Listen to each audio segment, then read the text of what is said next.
The courtroom smelled like old wood and recycled air, the kind of sterile cold that seeps into your bones during long waits. I sat 3 rows back, wedged between a journalist from the Post and a law student sketching the scene. Camera crews lined the hallway outside. For 18 months, this case had dominated the news cycle, but sitting there watching the jury file back in, I felt strangely disconnected from all of it, like I was watching my own life from underwater. The congressman sat at the defense table in a navy suit that probably cost more than my first car. His lawyer whispered something to him, and I saw his shoulders straighten. Even now, he carried himself like a man who believed the world would bend for him one more time. The jury foreperson stood. A black woman in her 50s, a high school teacher I'd later learn. She unfolded a piece of paper with hands that didn't shake. On the count of obstruction of justice, we find the defendant guilty. The room erupted in controlled chaos. Gasps, furious scribbling, the judge's gavel cracking down. But I just sat there, my hands folded in my lap, watching him. Watching the exact moment his face changed. The confidence draining like water from a broken glass. He didn't look at me. He hadn't looked at me once during the entire trial. But I remembered the last time he did. 7 years ago in his office, when I told him I was going to report what he'd done. The corruption. The lies. The people he'd destroyed to protect his image. He had laughed. Not a polite chuckle. A full, genuine laugh that filled his mahogany-paneled office, bouncing off the framed photos of him with presidents, with CEOs, with all the powerful people who'd made him untouchable. "You," he'd said, leaning back in his leather chair. "You're going to fight me." That sound haunted me for years. In my car during panic attacks. In my apartment when the bills piled up and no one would hire me. In the shower when I broke down sobbing, convinced I'd destroyed my life for nothing. He didn't laugh in the courtroom that day. He just sat there, aging 10 years in 10 seconds, while the judge set a date for sentencing. 7 years earlier, I was 26 and believed in things. I believed research mattered. I believed environmental policy could actually protect people, not just profit margins. I believed that good work spoke for itself, that integrity was currency, that the system, however flawed, ultimately rewarded truth. I was an idiot. I'd landed a position as a policy researcher for a coalition of environmental groups focused on water quality in the Midwest. Agricultural runoff, industrial pollution, the quiet poisoning of small towns that didn't have the resources to fight back. It was unglamorous work, but it mattered. I spent 18 months building a comprehensive report documenting contamination patterns, interviewing families whose kids had developed rare cancers, testing water samples that glowed with toxic neglect. The data was damning. And Congressman Richard Halford's biggest campaign donors were directly responsible. I didn't know that when I first met him. He came to our coalition's annual fundraiser, all charm and perfectly timed handshakes. He'd recently joined the House Committee on Energy and Commerce, positioning himself as a moderate voice on environmental issues. Practical solutions, he called them. Balancing economic growth with responsible stewardship. The language of a man who'd perfected saying nothing while sounding like everything. "Sarah Chen," he said when we were introduced, pronouncing my name carefully, making that small effort that makes you feel seen. "I've heard about your research. Groundbreaking work." I was flattered. Course I was. He was a 3-term congressman with national name recognition. When he suggested we meet to discuss my findings, to explore how policy might address the issues I'd uncovered, I felt like I was finally being heard. The first meeting was in his district office, a renovated Victorian in a town that looked like a postcard. His staff was young, energetic, the kind of true believers who work 80-hour weeks because they think they're changing the world. I recognized myself in them. He spent 2 hours asking questions about my research. Thoughtful questions. He took notes on a yellow legal pad. His reading glasses perched on his nose, playing the role of dedicated public servant with the skill of someone who'd rehearsed it 10,000 times.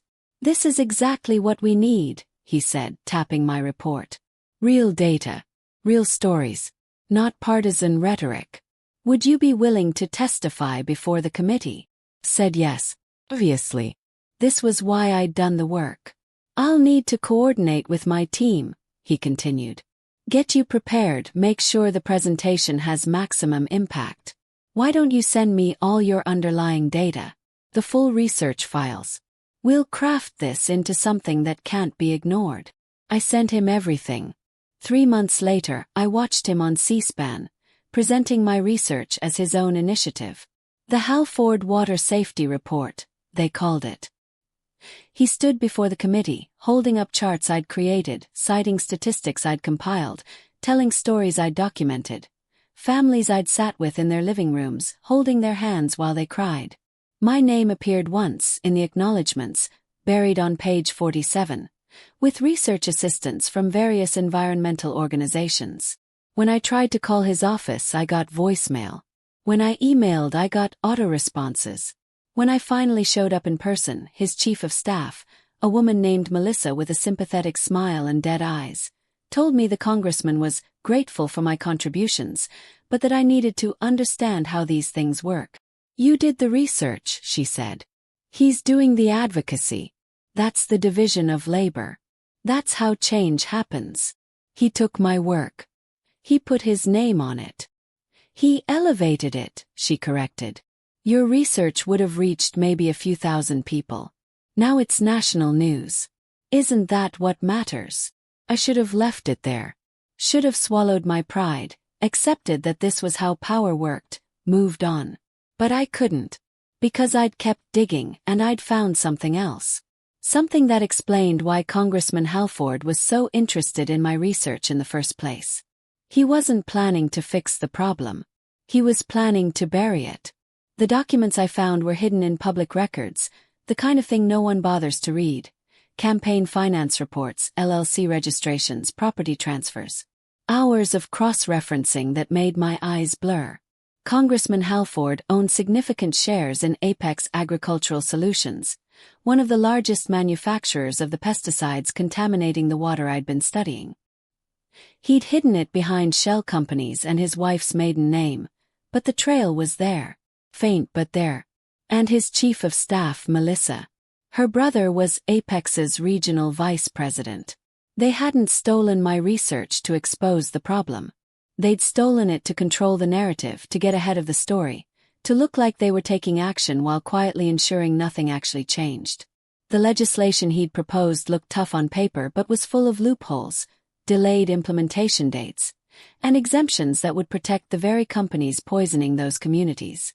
I spent 2 weeks triple-checking everything, barely sleeping, surviving on coffee and the kind of manic energy that comes from realizing you've stumbled onto something genuinely evil. Then I requested a meeting with his office. Said I had follow-up research to discuss.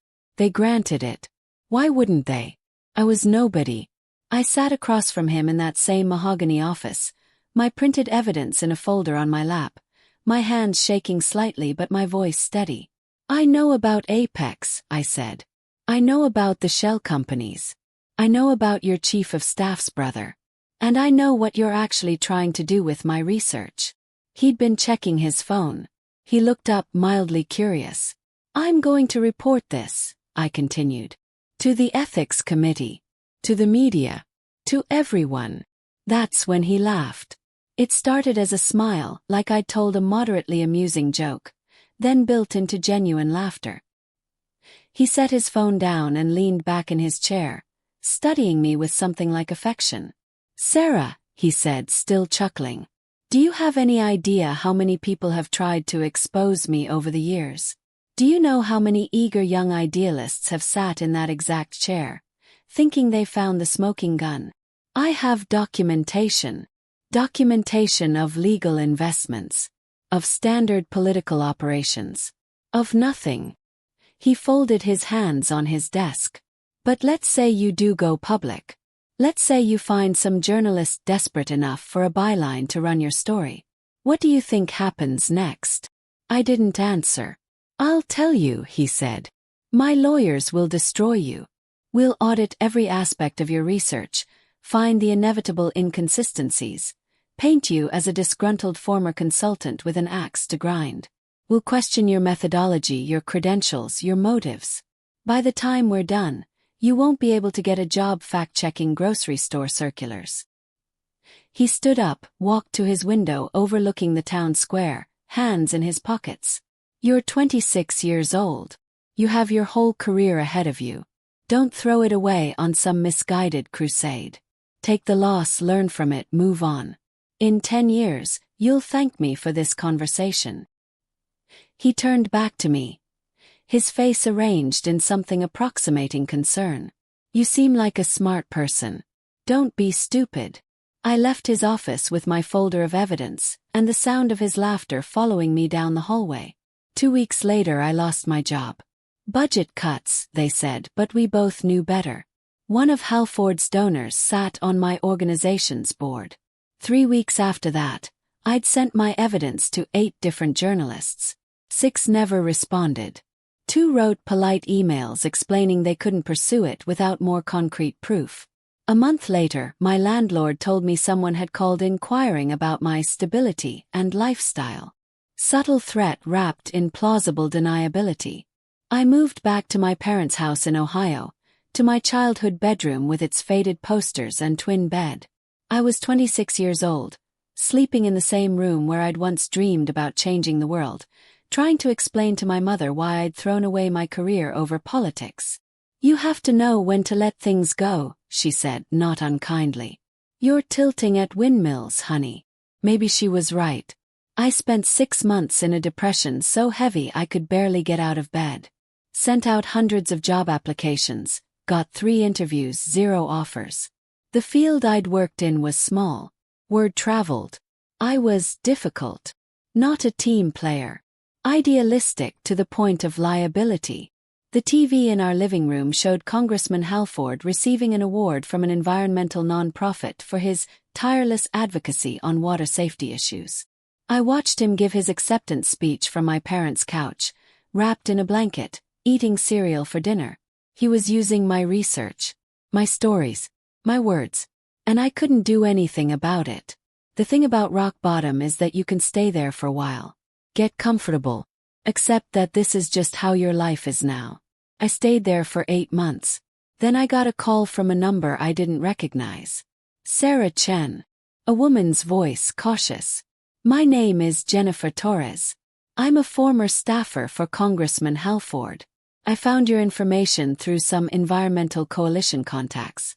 I was wondering, could we meet? We met at a coffee shop 2 towns over from where I grew up. Jennifer was 34, polished, the kind of person who'd clearly been successful before whatever had happened to her. She ordered black coffee and didn't touch it. I saw you tried to expose him, she said. The Apex connection. I was working in his office when all that happened. Melissa told us you were unstable, that you'd fabricated everything because you were mad about credit or something. That's what they said. I know. She finally took a sip of coffee. I believed them. We all did. He's good at that, making people believe him, making doubters look crazy. But then I found something. She pulled out her phone, showed me a photo of a document. Internal polling data showing that Halford's team had known about the water contamination for 6 months before my research came out. They'd commissioned their own study, buried it. Then when my research threatened to make it public, they'd co-opted the narrative. Why are you showing me this? Yes. Because he did the same thing to me, she said. Different issue, same playbook. Took credit for my work on a veterans' healthcare initiative. Then pushed me out when I objected. Threatened me with NDAs and career blacklisting. I stayed quiet because I was scared. Because I had student loans and career ambitions, and I'd convinced myself that survival mattered more than principles. She looked at me directly. But watching what he did to you, watching him win awards for your work while you disappeared, I couldn't justify my silence anymore. I don't know if this document is enough, but I thought you should have it. I stared at the photo on her phone. 1 document. 1 piece of evidence. It's not enough, I said. I know. But it's something. She nodded. That night, I opened my laptop for the first time in months. Created a new folder. Titled it Research. I wasn't fighting just for myself anymore. I was fighting for everyone he'd laughed at, everyone he'd discarded, everyone who'd been told their truth didn't matter. It took 2 years to build the case. 2 years of working overnight shifts at a warehouse to pay bills while spending every free hour reconstructing what I'd lost. Jennifer connected me with 3 other former staffers, each with their own pieces of the puzzle. A legislative aide who'd been asked to alter committee transcripts. An intern who'd witnessed Melissa coaching witnesses. A communications director who'd quit after being ordered to plant negative stories about whistleblowers. We were careful. Encrypted emails. Burner phones. Meeting in different cities. We knew how Halford operated. He'd taught us. I got a job doing data analysis for a healthcare nonprofit. Something completely unrelated to politics or environmental work. Rebuilt my resume. Rebuilt my credibility. Slowly, quietly became functional again. But every night I worked on the case. The breakthrough came from an unlikely source. A junior accountant at Apex Agricultural Solutions who'd grown a conscience. She'd been tasked with processing payments to various consulting firms and noticed patterns. Money moving in circles, timing that aligned with Halford's legislative calendar, payments disguised as research contracts and advisory services. She sent everything to the SEC as a whistleblower complaint. That's when I knew we had something real. I reached out to Marcus Webb, an investigative journalist who'd been covering corruption cases for 20 years. He'd been one of the 2 who'd originally responded to my emails all those years ago, said he couldn't pursue it without more proof. Now I had proof. We met in his office in D.C., a cluttered space that smelled like coffee and printer ink. I spent 4 hours walking him through everything: the stolen research, the shell companies, the buried studies, the network of former staffers, the SEC complaint. He listened without interrupting, taking notes on a laptop that looked older than my car. When I finished, he sat back in his chair. "This is good," he said. "This is really good. But you know what happens when I publish this, right? He's going to come after you again. Harder this time. And after what happened before, I need to know. Are you prepared for that?" I thought about that question. Really thought about it. 2 years ago I would have said no. 2 years ago I was broken. But I'd spent 2 years putting myself back together, piece by piece. I'd learned that resilience isn't about being fearless. It's about being afraid and doing it anyway. "I'm prepared," I said. The article ran on a Sunday. Front page of the Post's online edition, with a print feature the next morning. Congressman's hidden conflicts. How Richard Halford profited from environmental crisis he claimed to fight. My phone started ringing at 6 a.m. Cable news requests. Other journalists wanting to interview me. Lawyers offering to work pro bono. And then, at 8 a.m., a text from a number I didn't recognize. "You're making a mistake. Again." I blocked it. By noon, Halford's office had released a statement calling the article a politically motivated hit piece based on discredited allegations from a disgruntled former contractor. They accused Marcus of sloppy journalism. Accused me of fabricating evidence. He went on cable news that night, playing the victim with the skill of someone who'd done it before. Looked straight into the camera and said, "I've devoted my career to public service. These accusations are painful, but I won't let them distract from the important work we're doing for hardworking families." Then he smiled. Not quite a laugh, but close enough. The old fear tried to creep back in. The voice that said I should have stayed quiet, should have accepted my defeat, should have learned when to let things go. But then my phone buzzed. A text from Jennifer. Channel 7 is running a segment on former staffers corroborating the story. We're not letting him control this narrative anymore. And then another, from the Apex accountant. SEC is opening a formal investigation. Your article gave them political cover to act. And another, from someone I didn't know. I was one of the families in your original research. Thank you for not giving up on us. The fight wasn't over. But for the first time in years, I wasn't fighting alone. The indictment came 9 months later. Obstruction of justice, making false statements to congressional investigators, and conspiracy to commit fraud. Federal prosecutors had built their case carefully, using the SEC investigation as a foundation, then expanding to include his interference with my original research and his office's attempts to discredit whistleblowers. I wasn't a defendant. I was a witness. Trial lasted 6 weeks. I testified on day 12. Walking into that courtroom felt surreal, like stepping into a movie of my own life. I wore a navy suit I'd bought specifically for this, my hair pulled back, my hands steady as I placed them on the Bible and swore to tell the truth. Halford's lawyer was exactly what you'd expect. Expensive suit, practiced skepticism, a voice that could make reasonable questions sound like accusations. "Ms. Chen," he began, "isn't it true that you were terminated from your position at the Environmental Coalition for performance issues?" "No," I said. "I was terminated 2 weeks after I confronted Congressman Halford about his conflicts of interest." "But you can't prove a direct connection, can you?" "A board member who voted to terminate me received $50,000 in campaign contributions from Congressman Halford's PAC 1 month later. The connection seems fairly direct." The prosecutor, a woman named Rebecca Martinez who looked perpetually exhausted and perpetually determined, walked me through the timeline.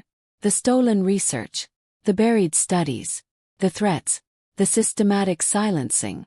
"How did it feel," she asked, "when Congressman Halford laughed at you?"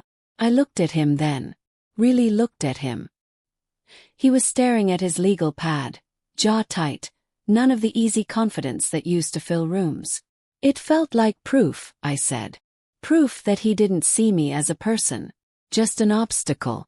Something to be dismissed." "And what did you do with that feeling?" "I used it," I said. "Every time I wanted to quit, every time I thought maybe I should just accept what happened and move on, I remembered that laugh. And I kept working." The evidence was overwhelming.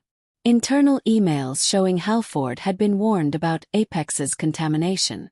Records of payments disguised as consulting fees. Testimony from Jennifer and other staffers about the culture of intimidation. The SEC's financial analysis showing clear coordination between his legislative work and his investments.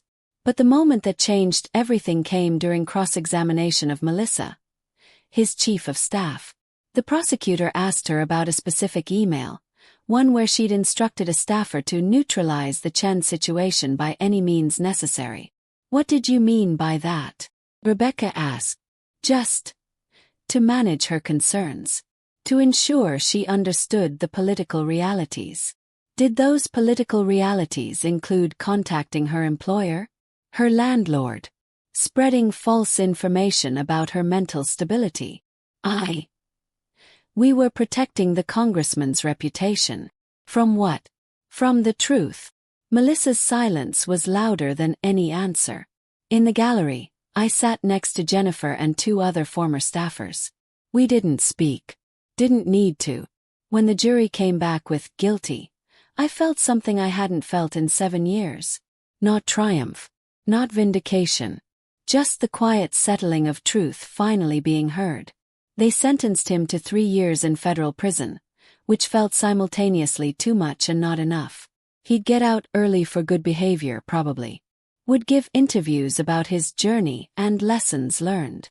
Would position himself as a cautionary tale who'd grown from his mistakes. That's how men like him survive. But the legacy was bigger than his prison sentence. Within 6 months of his conviction, 4 other members of Congress faced ethics investigations for similar conflicts. 2 resigned. The case had opened a door that couldn't be closed. Journalists were now actively looking for these patterns, asking harder questions, demanding more transparency. The communities I'd originally researched finally got federal intervention. Apex Agricultural Solutions paid a $200 million settlement and was forced to change their manufacturing processes. Kids in those towns would grow up with clean water now. They'd never know my name, and that was fine. Jennifer took a job with a government accountability nonprofit. 2 of the other former staffers started a consulting firm helping whistleblowers navigate retaliation. The Apex accountant wrote a book about her experience that became required reading in business ethics courses. I testified before Congress about whistleblower protections. stood at the same committee table where Halford had once presented my research as his own, and told the story of what happens when speaking truth costs everything. The system protects the powerful by making resistance expensive, I said.